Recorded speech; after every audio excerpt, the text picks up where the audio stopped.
Thailand সফর নিয়ে আগামীকাল সংবাদ সম্মেলন করবেন প্রধানমন্ত্রী শেখ হাসিনা।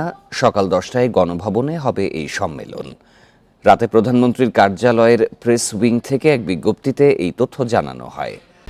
1, 2, 3 ঢাকায় জমি জিতে নিন 100% ক্যাশব্যাক সহ 20 কোটি টাকার পুরস্কার। থাই প্রধানমন্ত্রী শ্রেথা থাবিসিনের আমন্ত্রণে গত 24শে এপ্রিল ব্যাংককে যান প্রধানমন্ত্রী শেখ হাসিনা।